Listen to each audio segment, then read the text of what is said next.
The Revitalization District is a tool set forth by Ohio statute that allows us to designate a specific area, a contiguous area within the township that is really targeted for commercial and retail type growth. So we're talking restaurants, hotels, retail, things that way.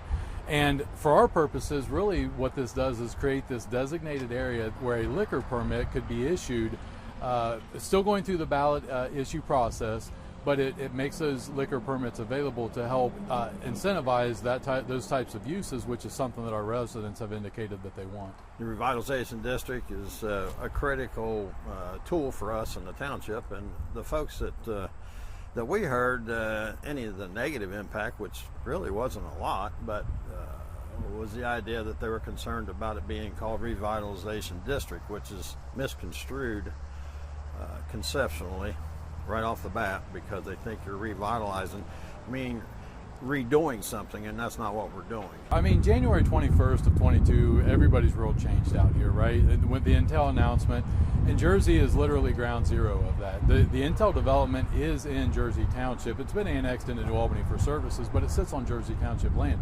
So you can't get any closer to the impact of Intel than what we have.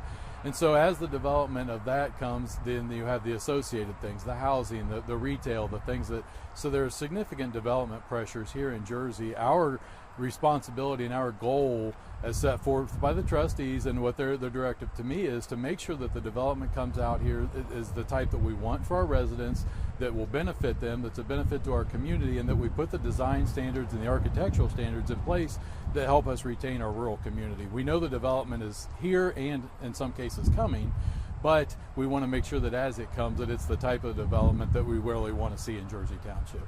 Change, like this type of district, or really any type of development that's coming here.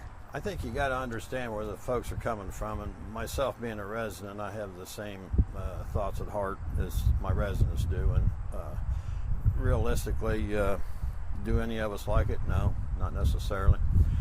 We understand the need for it, try to.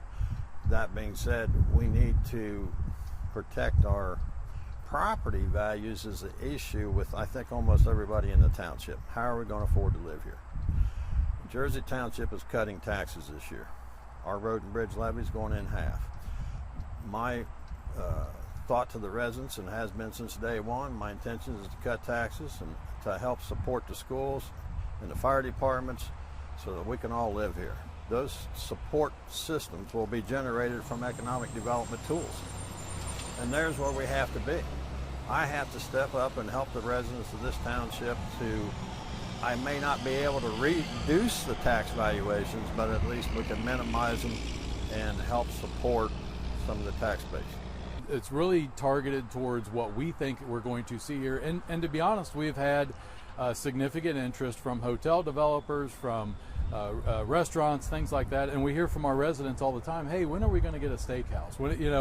And we're trying to help position these properties on these main corridors, not in the sprawl areas within the where are going to see our residential, but on these main corridors where we're going to have retail development.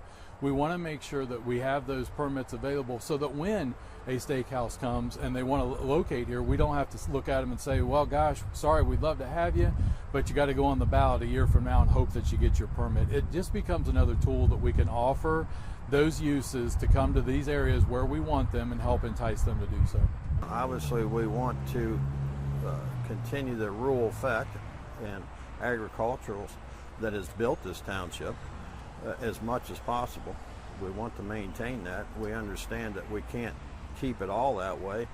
So we're going to maximize and benefit from this development as much as we can and keep the rural development, obviously, in certain areas that our zoning is allowing. So we're not changing zoning in an aspect of to hurt anything, but to change zoning only to capitalize on investments that are coming as far as economic development.